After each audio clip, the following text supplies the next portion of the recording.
The Joy Business Van, empowered by Joy Business and supported by Busy, Great Things Happen, and EcoBank, the Pan-African Bank. Okay, but you haven't taken any medicines yourself, I hope. Just a painkiller. Just a painkiller.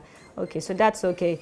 But you don't have any, you are not vomiting, you don't have any stomach pains, no diarrhea. For a doctor who is looking for an easy way to reach out to her patients, the Docta Ghana app works perfectly for Dr. Nash Levandapoy. The app was developed by three tech startups, Cedric Fuje, Serge Zeppa, and Kojo Sefa. Cedric conceived the idea a couple of years ago, but he had nursed a passion for quality healthcare and technology from childhood. I grew up with a mom that was always sick. She had a debilitating disease, so she couldn't complete school, she couldn't work. And so I knew the importance of good health to somebody's future. And so I always knew I wanted to be in healthcare. But of course, I started growing up, I developed an affinity for technology. And I knew that for me to be able to do what I want to do and scale it, I need technology. Cedric shared his idea of a Docta app with two college friends, Serge and Kojo, and they got on board almost immediately. Right. Immediately what I thought was, in my mind, anybody can make money. There's multiple ways of making money out there. However, when you can make a difference at the same time, that for me was the point where I was like, back home in our continent, it's a real issue, all right, that we can improve the lives of millions of people by, kind of using this technology to, help out with our patient to doctor ratio and all that kind of stuff. So for me, that was the catalyst to being like, whatever it takes, this has to work.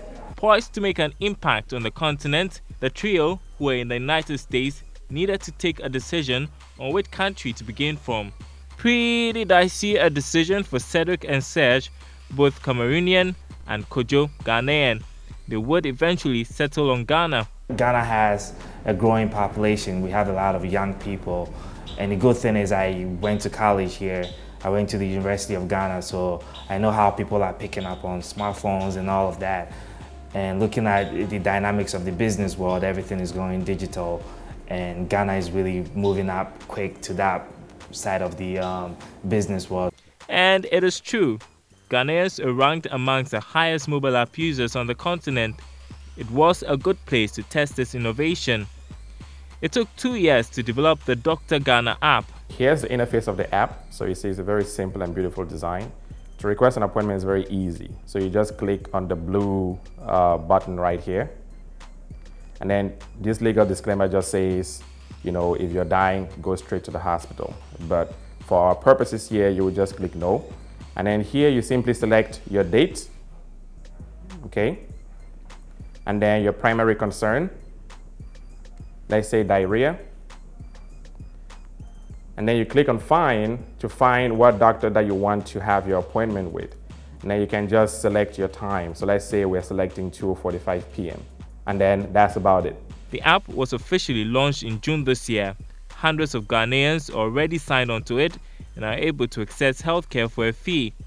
That is how the startup makes money. Not only is it convenient for users, doctors like Nash Levandapoy believe it's the future of healthcare delivery.